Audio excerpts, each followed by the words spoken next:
Segundo libro de los Reyes, capítulo 14.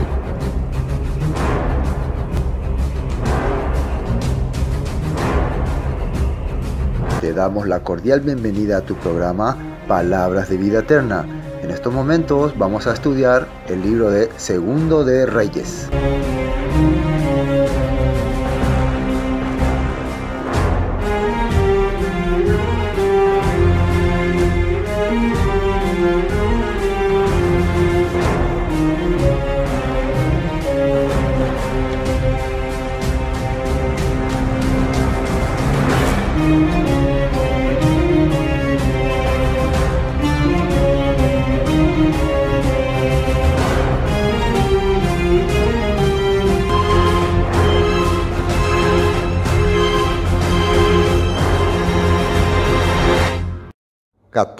Segundo libro de Reyes, capítulo 14. Ya ahora estamos entrando en el reino de Judá. Vamos a entrar en el reino de Judá. Habíamos visto el reinado de Joacás y también de Joás, ¿no? El reino del norte, ¿no? Todavía Joás, el hijo de Joacás, que son del norte. Recuerden que en el norte también hay un Joás. En el sur había un Joás que era el hijo de ¿cómo se llamaba? Ocosías, rey Ocosías, ¿no? Que había sido asesinado por Jehú. Y Joás del sur había sido criado por Joiada, el sumo sacerdote. 40 años gobernó. Y después cuando él murió, cuando Joiada murió, Joás se corrompió. Bueno, ahora, finalmente muere, ¿no? Joás es asesinado por Joás el del sur, ¿no? Es asesinado por sus siervos en venganza, dice, por lo que hicieron con la descendencia, por el hijo de Joiada, que mientras él le reclamaba su pecado, Zacarías se llamaba, ¿no? Él le mandó apedrear en las puertas del templo.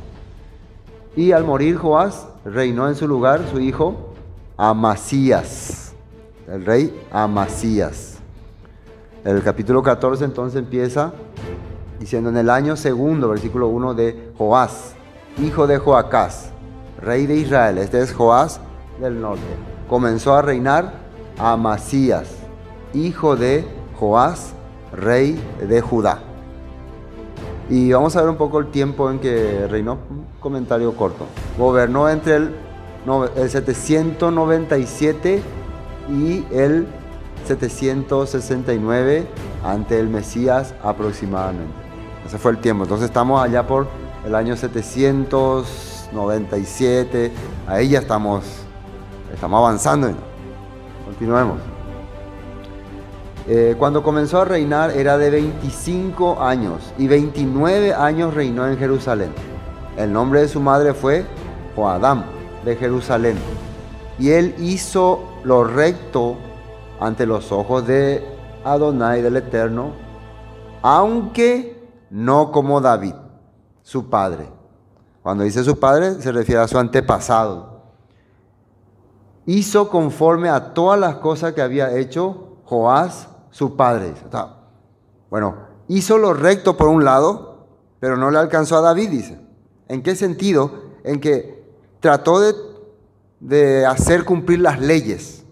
Trató de hacer cumplir las leyes, pero no quitó los sitios de adoración. ¿Se acuerda que habíamos hablado de lugares altos, donde la gente iba y ofrecía sacrificios extraños?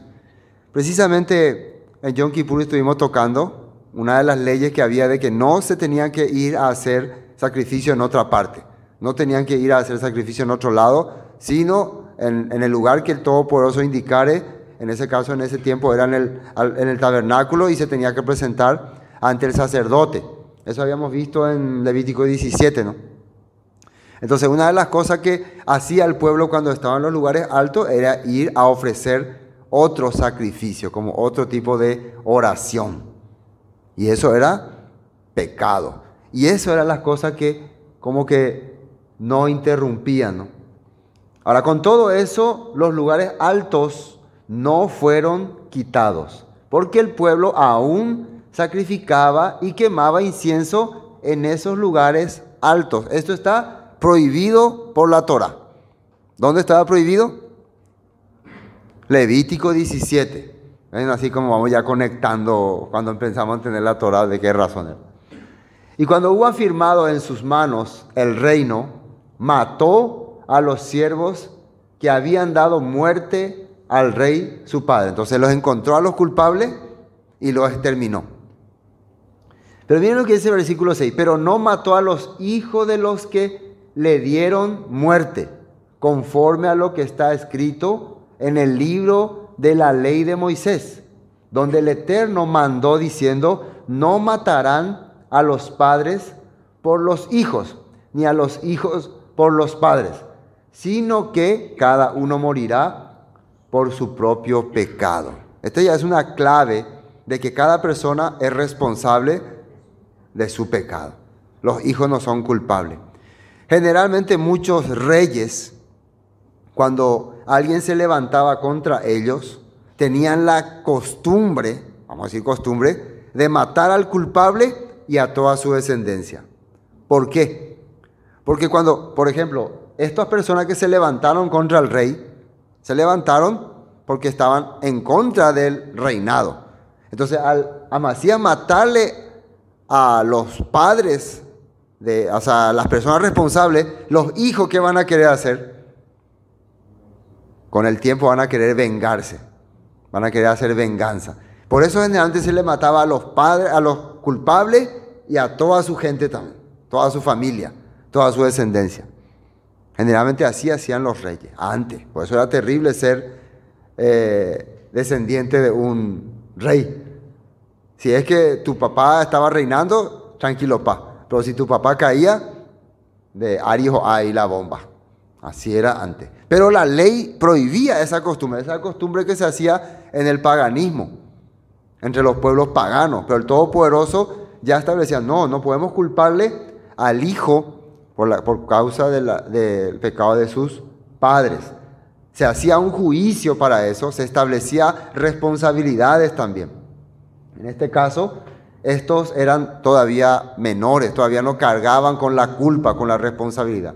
Porque vemos en otra ocasión que, por ejemplo, cuando, Acán, ¿no? Cuando Acán fue encontrado culpable por rebelarse contra el Todopoderoso, dice que murió él y toda su gente. ¿Por qué?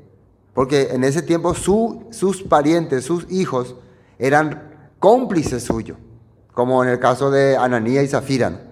Ananías ocultó algo y vino Zafira y ocultó también, se hizo cómplice. Entonces por eso su pecado le traspasó. ¿Entienden, no? Pero en este caso ellos no eran cómplices. Hay también un caso de Coré. En el caso de Coré, por ejemplo, cuando Coré muere con toda su gente, sus dos hijos no mueren. Ellos no mueren y ellos se unen con el grupo de Moisés. Entonces su culpa no le alcanza a sus padres. Entonces ahí vemos nosotros que generalmente cuando morían también la parentela de un culpable era porque ellos estaban en complicidad, porque estaban apoyando esa maldad, ese pecado. Entonces aquí vemos que en este punto Amasías hizo lo correcto. Por eso dice hizo lo recto.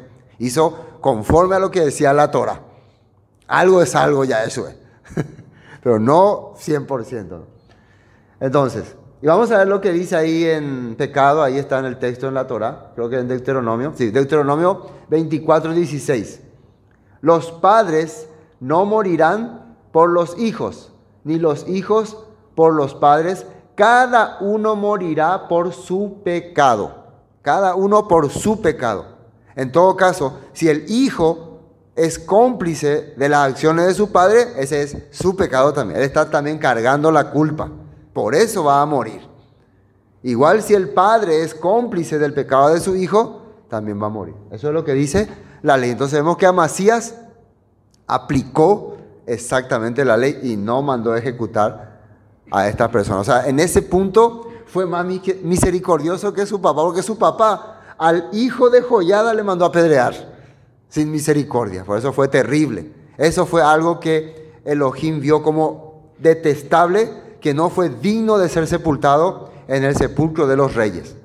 Más bien Joiada fue sepultado en el sepulcro. Fue el único rey que no fue sepultado en el sepulcro de los reyes. Bueno, versículo 7. Este mató a sí mismo a 10,000 edomitas en el valle de la Sal y tomó Sela en batalla y la llamó Joktel hasta hoy. Otra de las hazañas de Amasías es que empezó a recuperar algunos territorios que los edomitas en ese tiempo estaban arrasando, ¿no? Entonces fue y los atacó, los recuperó un territorio y vemos entonces que el padre ya le está ayudando a vencer a los enemigos y conquistó otra vez esa ciudad que se llama Sela. O sea, le puso a los edomitas otra vez bajo el servicio de Judá. Versículo 8. Entonces Amasías, aquí vemos algo, uno de los errores, cuando vos crees que estás haciendo lo correcto, cuando vos crees que el Eterno está contigo y después ya la fe se te sube a las nubes, ya es asama la límite, es asama la raya. Eso ocurre naturalmente con muchas personas que sienten que el Todopoderoso está con ellos, que hacen lo correcto y después ya van encima de otro. Como que puede avanzar y arrasar. Algunas veces hay que saber retroceder. Hay que saber aceptar que no somos personas con toda la fe que pueda existir. Entonces, él venció a los edomitas, logró hacer justicia por el asesinato de sus padres, pero ahora, ¿qué quiere? Ahora él quiere recuperar el norte. Se le ocurrió, entonces, si voy a yo ser un rey, que voy a restaurar todas las cosas, tengo que recuperar el reino del norte. Entonces lo que anteriormente ningún rey ha hecho, yo lo lograré.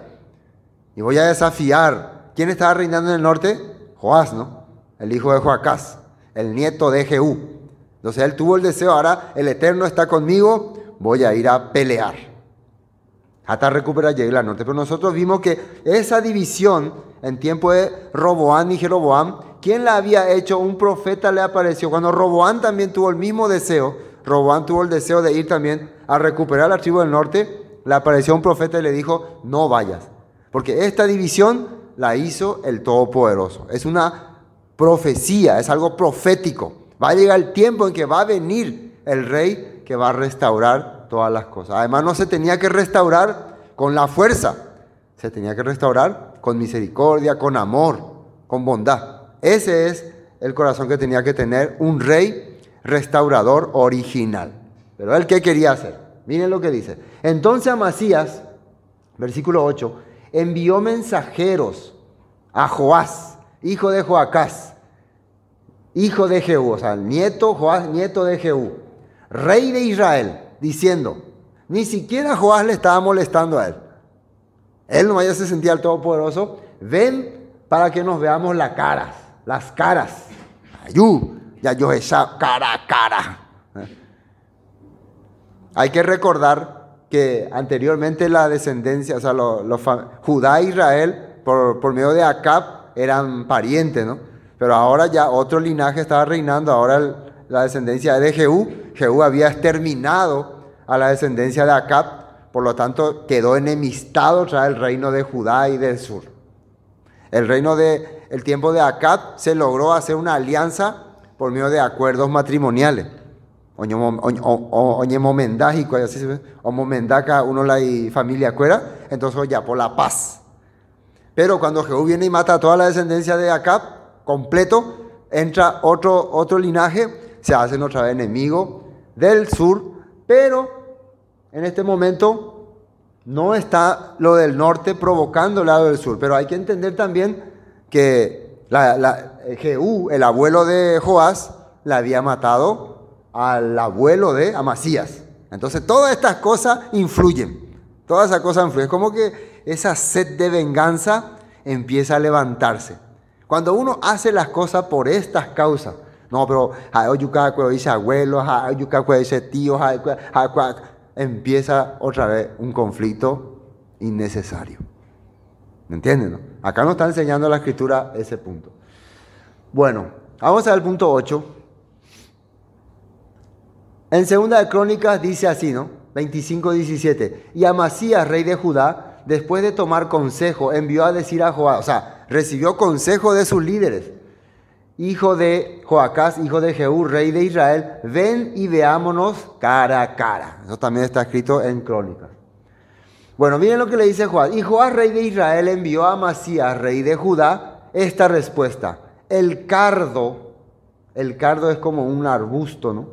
Una planta silvestre, que está en el Líbano, o sea, en el campo, envió a decir al cedro, que está en el Líbano, da tu hija por mujer a mi hijo.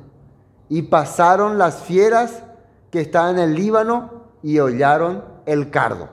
A ver, ¿qué significa este dicho? El cardo sería Judá, el cedro sería Israel. El cardo quiso obligarle al cedro a que le entregue su hija como esposa, ¿no? Entonces, el cardo quería reclamar, pero dice que vinieron las fieras correteando, y cuando pasaron, ¿a quién le pisotearon? A las hierbas silvestres. Y el cedro siguió permanente. Vos sos como un cardo insignificante, inútil. Mopiconde ereceta shemba para la yapota. Hay que tener en cuenta que realmente el norte tenía mucho más tribus, más ejército. Y si ellos no tenían la voluntad del Padre, jamás podrían vencer a los del norte. Ciertamente has derrotado a Edom. Miren lo que le dice. Ciertamente has derrotado a Edom. Y tu corazón se ha envanecido. Y por eso, de Moab, porque la deben ser abuela de Edom, ya ande, ella cree treima, ya es superata más otro. Gloríate pues, más quédate en tu casa. Orgullecete, pero eputante Pepe. No haya querer pasar el límite. ¿Es ahí, bueno? Eputante droga. Eso es esa persona que siente mucha fe. Hacemos ya a Pepe, ya a Pepe, amo a Pepe, a conquistar también. Siente una fe. Porque logró tal cosa, piensa que va a lograr tal cosa también. Muchas veces nos pasa eso. Algunas veces el Padre trabaja. ¿Se acuerdan de Pedro? Que primero dijo, le reveló el Todopoderoso que Yeshua era el Hijo del Dios viviente. Y después cuando Yeshua le está diciendo, es necesario que yo muera, que sea sacrificado, que resucite al tercer día, a ella no le vino más revelación, sino que él dijo, en ninguna manera te acontezca esto. Yeshua le dijo, apártate de mí, opositor, Satanás, le dijo. Entonces él pensó que porque al principio recibió revelación, siempre iba a ser así. No, tiene que bajar un poco el corazón. Entonces le está diciendo, te envaneciste por esta causa. ¿Para qué te metes en un mal?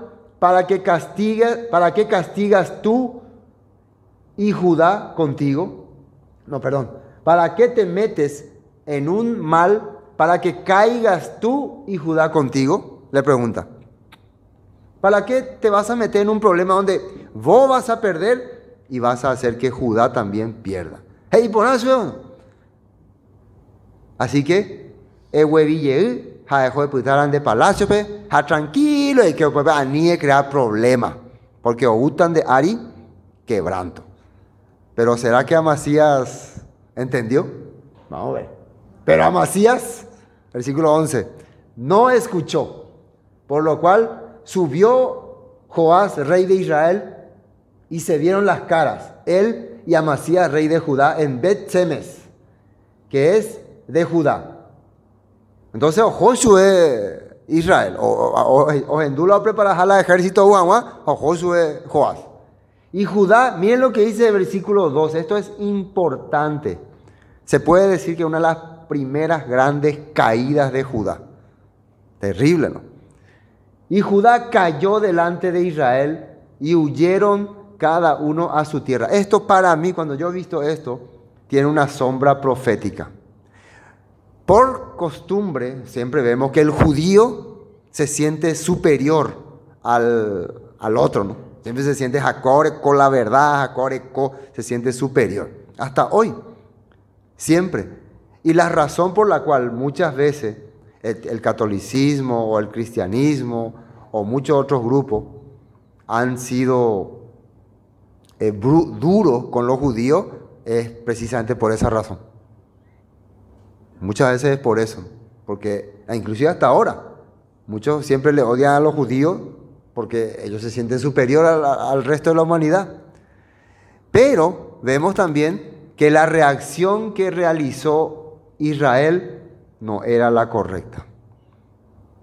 Entonces, ya es una sombra profética que nos iba a mostrar lo que iba a ocurrir. Recuerden que las 10 tribus del norte después iban a ser esparcidas por todo el mundo y siempre iba a tener ese mismo corazón. No solamente de ponerle freno a los judíos, sino de querer exterminarlos, de acabar con ellos, de querer que mueran todos, como un odio. Y eso es algo terrible. Y Judá cayó delante de Israel y huyeron cada uno a su tienda. Además, Joás, rey de Israel, tomó a Amasías, rey de Judá, hijo de Joás, hijo de Ocosías, en Bet-Semes, y vino a Jerusalén y rompió el muro de Jerusalén, desde la puerta de Efraín hasta la puerta de la esquina, 200 metros de distancia. Empezó a destruir el muro. Dejó abierto, dejó posibilidad de que cualquier enemigo entre. Tomó todo el oro y la plata y todos los utensilios que fueron hallados en la casa del Eterno. O sea, vinieron y saquearon el templo, los lugares sagrados.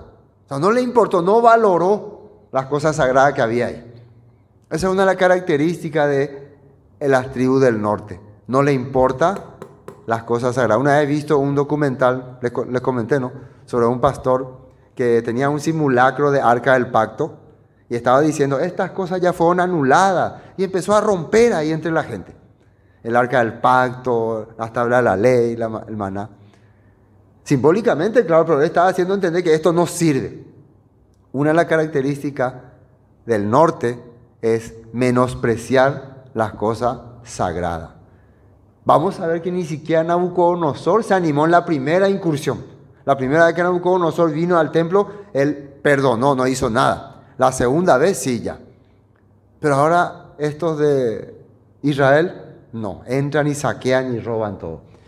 Los utensilios fueron hallados en la casa del Eterno y los tesoros de la casa del rey, y a los hijos tomó en rehenes y volvió a Samaria.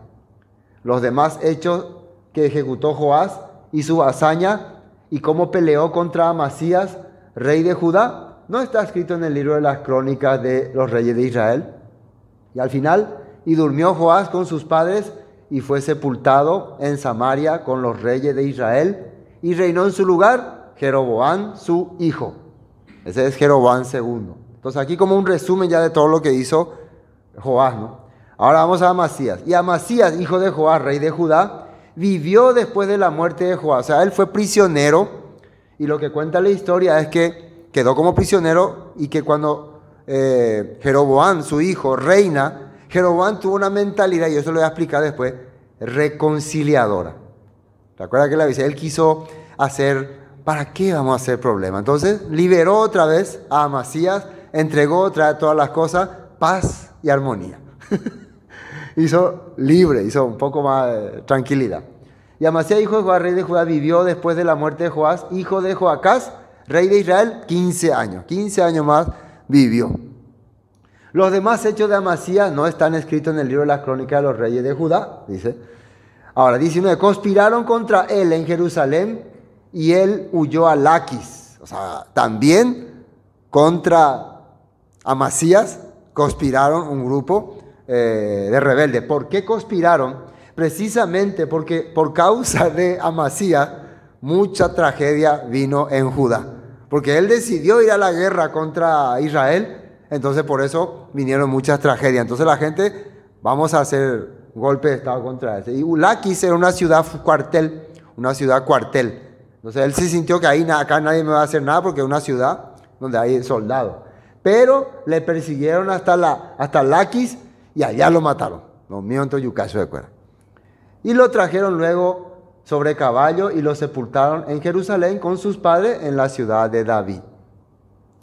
Entonces todo el pueblo de Judá tomó a Azarías, que era de 16 años, y lo hicieron rey en lugar de Amasías, su padre.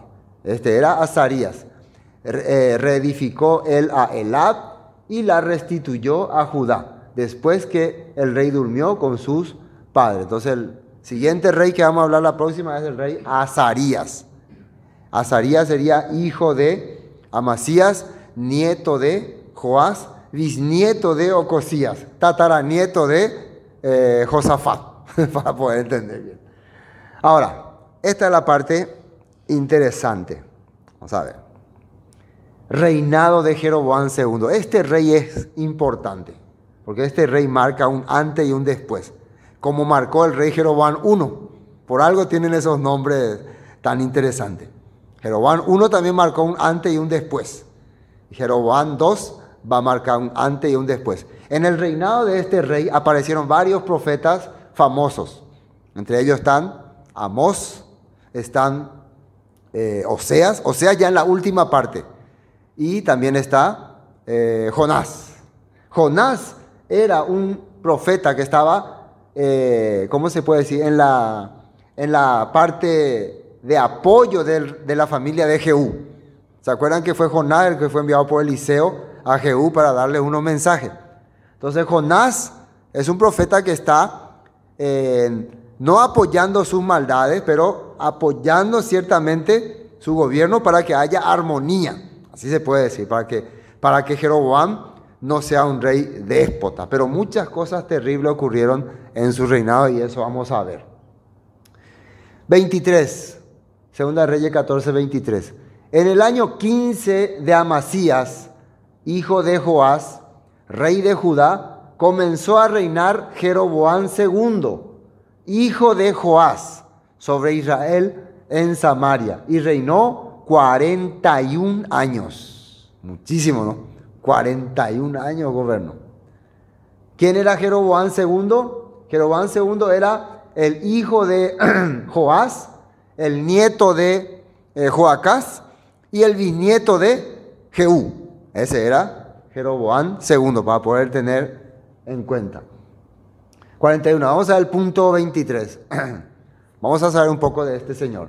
Jeroboam II en hebreo es Jeroboam, ¿no? Jeroboam, que significa que el pueblo se multiplique, cuyo pueblo es numeroso, o el Eterno contiende por el pueblo. Son los nombres que tiene, ¿no? O sea, un nombre muy especial, ¿no? El Eterno contiende, pelea por ti. Era hijo de Joás y el 13º rey del reino de Israel. Rey número 13, ¿no? Su reinado coincidió con los de Amasías y Usías de Judá. Su reinado tuvo lugar en un periodo que abarcó 787 a 747 ante el Mesías. Desde aquí, esto es interesante, desde aquí faltan 60 años para la deportación de Israel hacia Siria. A Siria. O sea, estamos a 60 años de aquella terrible tragedia que vienen los asirios y lo van a esparcir a las 10 tribus del norte para siempre. Le quedan 60 años nomás ya a la tribu del norte. Y muchísimas cosas van a pasar. Pero increíble que justo le quedan 60 años y le toca a un rey que va a hacer prosperar el país tremendamente. Por eso, una de las pruebas de que se acerca al final de los tiempos es cuando el mundo, el sistema, la gente, el pueblo empiece a prosperar, a ser poderoso. Quiere decir que se está acercando el fin. La vivencia de la gente en los últimos tiempos ha cambiado. Tiene información al instante. Y eso hace que se olvide muchas veces de las cosas sensibles. Eso le ocurrió a las tribus del norte en este reinado de Jeroboam II. Vamos a continuar. Versículo 24. E hizo lo malo ante los ojos. Acá hay algo muy confuso. Primero dice que hizo lo malo ante los ojos del Eterno y no se apartó de todos los pecados de Jeroboam primero, hijo de Nabat. ¿Quién era este Jeroboam primero? Fue el siervo de Salomón, el cual encabezó la revuelta contra Roboam, rey de Judá, y separó las 10 tribus del norte. Pero no solamente ese fue su pecado fue que él hizo lugares de adoración fuera de Jerusalén, cosa que estaba prohibido por la Torá. Hizo un becerro de oro en Dan y un becerro de oro en Betel, y nombró sus sacerdotes fuera de los levitas.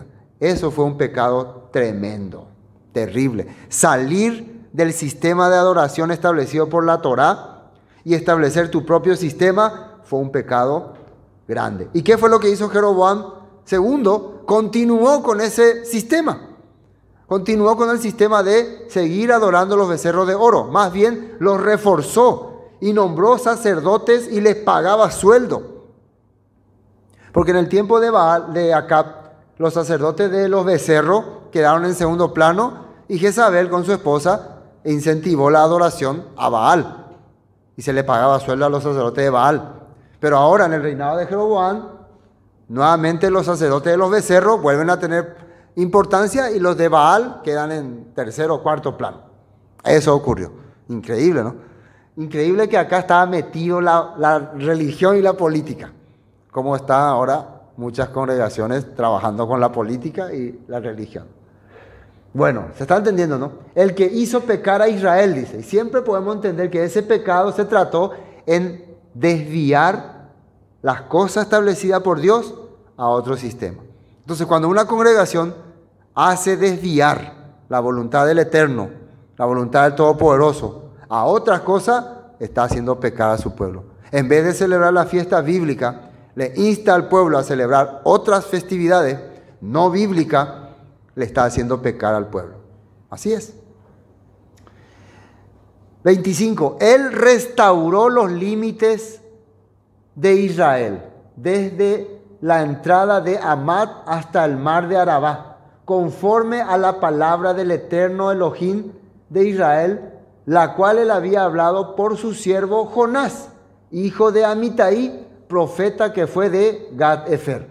O sea, Jonás profetizó cuando él entra al trono, él es rey, Jonás le recibe y le dice: oh gran rey Jeroboam, el Todopoderoso me ha dicho en visión que tú vas a ser un rey próspero, que vas a recuperar todos los territorios perdidos por tus antepasados, por Jehú. ¿Se acuerdan que en el tiempo de Jehú fue que empezaron a perder territorio? Pero tú vas a recuperar todo, hasta Damasco vamos a llegar. O sea, Damasco va a quedar bajo poder de el norte.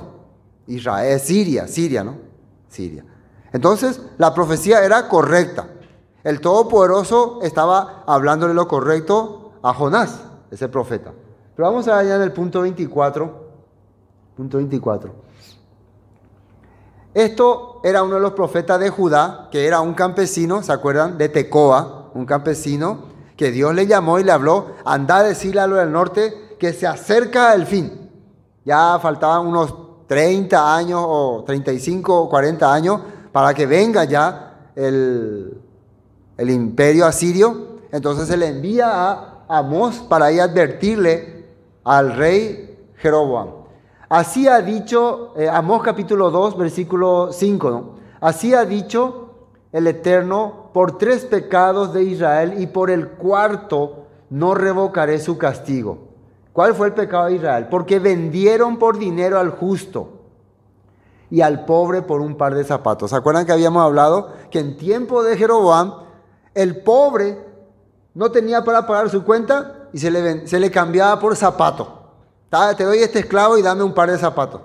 Así se le trataba. Se le trataba como la peor miseria que había. Inclusive en ese tiempo, Gomer, la esposa de Oseas, fue vendida como esclava. No se respetaba a la dignidad de la persona. Y eso al padre le estaba molestando.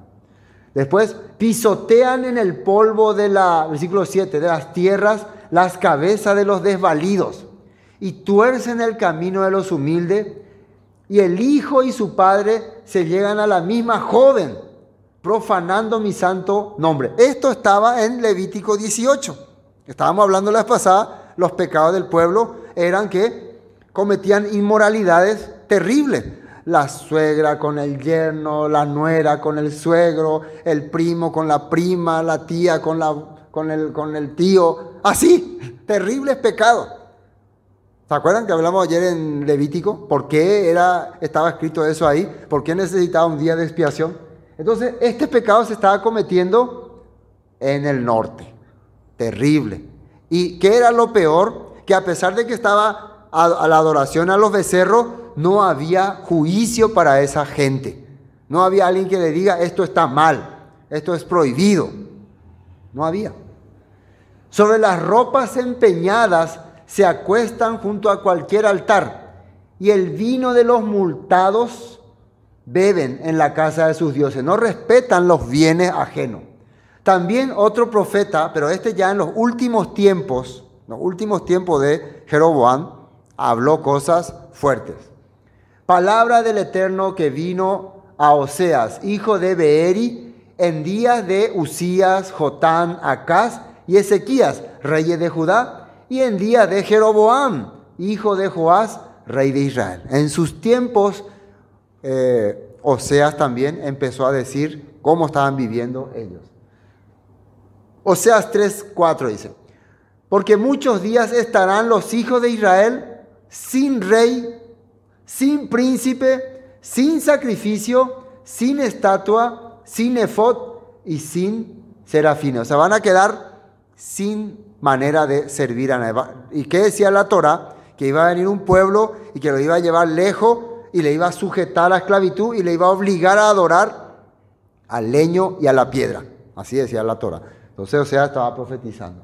Versículo 5, después volverán los hijos de Israel y buscarán al Eterno, su Elohim, y a David su rey, y temerán al Eterno y a su bondad en el fin de los días.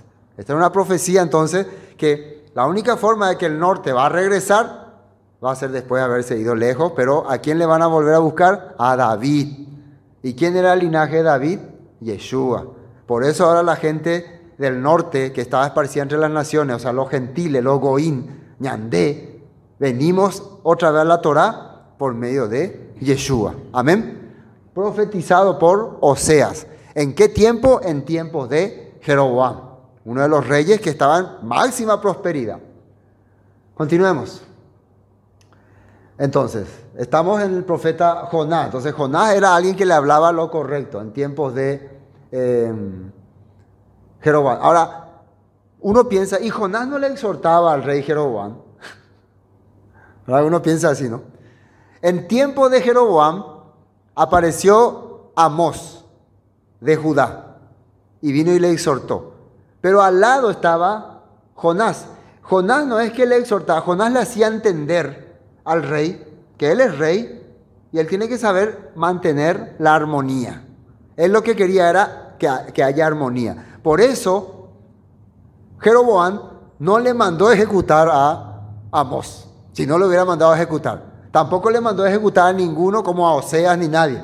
Entonces, Jonás lo que logró hacer que el rey sea paciente, como vamos a democráticamente, vamos a la democracia, vamos a darle libertad de culto a todo. Esa era la tendencia de Jonás. Pero un día el Todopoderoso le usa a él para ir a predicarle a los de Nínive. Y ahí no le gustó a él hacer esa cosa. Ahí no quería armonía. Él quería que mueran los de Nínive. Ahí el Todopoderoso mostró su corazón que él tenía.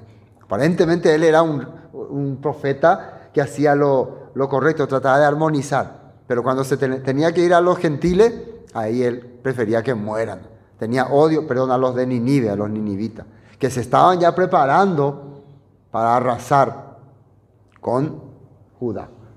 Pero no era culpa de los de Nínive, era culpa de Judá, de Israel. ¿Dónde me quedé? Versículo 26. Porque el Eterno miró la muy amarga aflicción. La muy amarga aflicción. Si Jonás le había profetizado entonces a Jeroboam que iba a restaurar toda la tierra. Y miren lo que dice el 26. Porque el Eterno miró la muy amarga aflicción de Israel, que no había siervo ni libre, ni quien diese ayuda a Israel. O sea, en tiempos que Jeroboam II recupera el reino, Israel vivía con mucha aflicción, con mucho quebranto, porque los imperios que estaban alrededor le oprimían. Entonces le dio la fuerza a Jeroboam para recuperar todo. Por eso Jonás le profetizaba victoriosamente. Pero vemos que después de eso cambió. Y el Eterno no había determinado raer el nombre de Israel de debajo del cielo, por tanto lo salvó por mano de Jeroboam, hijo de Joás. O sea, en ese tiempo él pensó, voy a hacer que Jeroboam restaure a Israel, que les recupere, y por eso no voy a acabarlos todavía. Y en parte Jeroboam hizo cosas correctas, pero en parte no. ¿Cuál fue la parte correcta que él hizo? La parte correcta fue primero liberar todos esos lugares que estaban siendo oprimidos los israelitas, las tierras de Galaad y otros lados, y también no asesinar, no ejecutar simplemente a los profetas que le hablaban en su contra. Al contrario, Jeroboam II permitió que judíos puedan venir a enseñar en Israel. Hizo la libertad de culto. Inclusive también los que querían seguir a Baal eran libres, porque Jehú y su antepasado lo habían matado a todos, ¿no se acuerdan? Entonces dio como una libertad en general, pero eso hizo que el pueblo se corrompa a tal grado. Y por eso vinieron los profetas hablando. Ahora, versículo 28, los demás hechos de Jeroboam y todo lo que hizo y su valentía y todas las guerras que hizo, como restituyó el dominio de Israel a Damasco y a Hamat, que habían pertenecido a Judá, no está escrito en el libro de las crónicas de los reyes de Israel. Y ahí terminó la historia de Jeroboam. Grandes proyectos, grandes cosas hizo, pero muy pocos versículos hablan de él. Por eso vamos a hablar un poco del punto 28, para seguir teniendo datos. Continuamos con Amós. Volvemos al tiempo de Jeroboam, porque estos profetas sí nos hacen ver cómo era su gobierno. Amós capítulo 7, versículo 9 dice, de Jeroboam, entonces el sacerdote Amasías de Betel envió a decir a Jeroboam, rey de Israel, Amós se ha levantado contra ti en medio de la casa de Israel. La tierra no puede sufrir todas sus palabras. Entonces, este profeta de Betel, adorador del becerro de oro, le informó al rey Jeroboam que el profeta Amós viene y habla mal contra ti. Algo tenemos que hacer. Y ahí es donde Jonás interviene. Ahí es donde Jonás dice, no se puede hacer eso. Porque así ha dicho Amós, Jeroboam morirá a espada, e Israel será llevado de su tierra en cautiverio. Y Amasías dijo a Amós, vidente, vete, huye a tierra de Judá, y come allá tu pan, y profetiza allá. Versículo 13, y no profetice más en Betel, porque es santuario del rey y capital del reino. Entonces le dijo, Ejolan de pueblo veñe en Bareya Moite, oré a ver y coporá, oré reino poderoso, no necesitamos de tus profecías. Así le mandó echar al profeta Amós. Entonces respondió Amós y dijo a Amasías, no soy profeta ese, ni soy hijo de profeta, sino que soy boyero. Soy trabajador del campo, ¿no? Trabajo criando ovejas.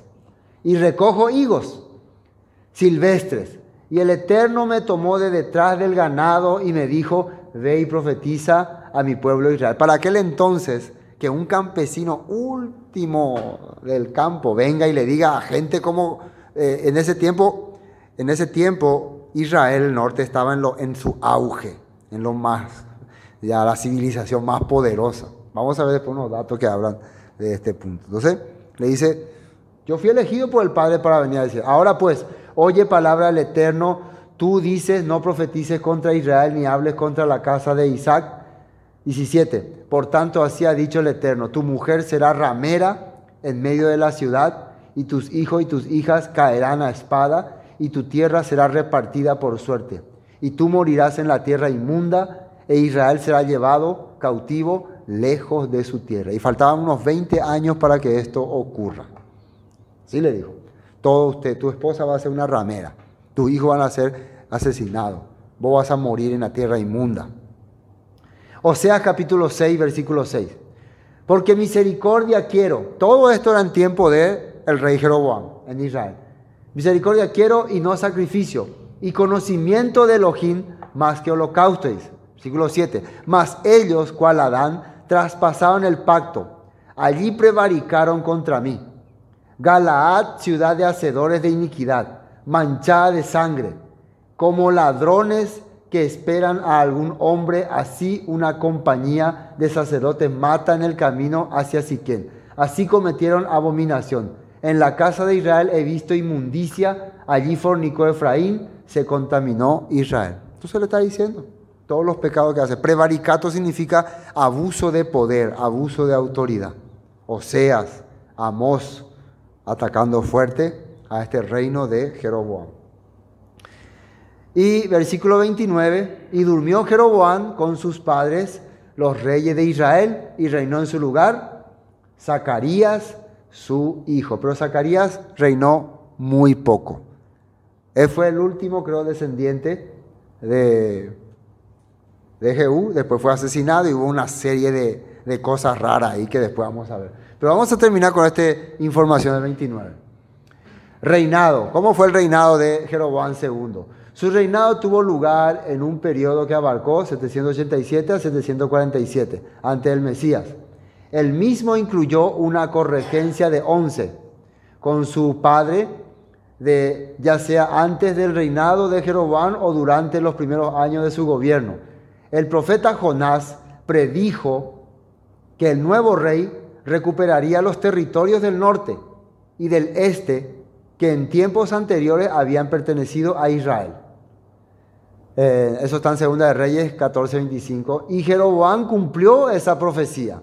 Llegó a ser el rey más fuerte de la dinastía de Jehú, sino de todos los reyes que ocuparon el trono del reino del norte. O sea, uno de los más poderosos reyes. El registro bíblico acerca de este reinado es sumamente breve y consiste solo en 7 versículos.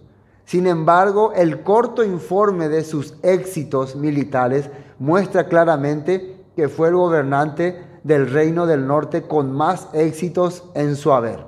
Conquistó Damasco y Hamat junto al Orontes y recuperó la mayoría de los territorios de Siria y Transjordania hasta el Mar Muerto, de modo que su reino incluyó todo lo que David y Salomón habían dominado, con excepción de Judá. Tuvo la fortuna que Asiria estuviera experimentando un periodo de debilidad durante su reinado y así no pudiera impedir sus actividades expansionistas. Murió y fue sepultado en Samaria, y 6 meses después de su muerte, la dinastía finalizó con el asesinato de su hijo Zacarías. 6 meses nomás reinó su hijo y ahí terminó la dinastía de Jehú.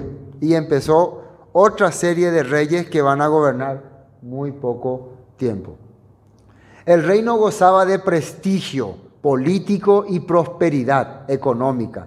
La evidencia arqueológica lo muestra como la época más rica de Israel, debido sobre todo al comercio de aceite, de oliva, vino, caballos, tanto con Egipto como con Asiria. A finales del siglo VIII era el estado más densamente poblado del Levante mediterráneo, con alrededor de 350.000 habitantes. Los profetas Amós y Oseas denunciaban el materialismo y el bajo nivel moral y religioso. Eso está en Amós 5 y Oseas 6. Pero también existía cierta medida de tolerancia religiosa, lo que le estaba explicando. Se respetaba. Cuando Amós, un ciudadano del reino del sur, pronunció sus profecías contra la casa de Jeroboam en la ciudad del santuario en Betel, su sacerdote informó al rey, pero nada se hizo contra Amós, excepto pedirle que saliera del territorio de Israel. Oseas 9:17. Mi Elohim los desechará porque ellos no le oyeron y andarán errantes entre las naciones. Profecía de Oseas. Amén. Entonces, era interesante saber sobre este rey Jeroboam. Por eso, como les expliqué, el rey Jeroboam primero tuvo un antes y un después. El rey Jeroboam segundo de la misma manera, ¿no? Porque marcaron etapas decisivas para el pueblo de Israel. El rey Jeroboam primero el momento en que se divide la religiosidad de Judá y el rey Jeroboam II, el momento en que ya se prepara el camino para el castigo, para el juicio. Bueno, hoy hasta aquí vamos a compartir.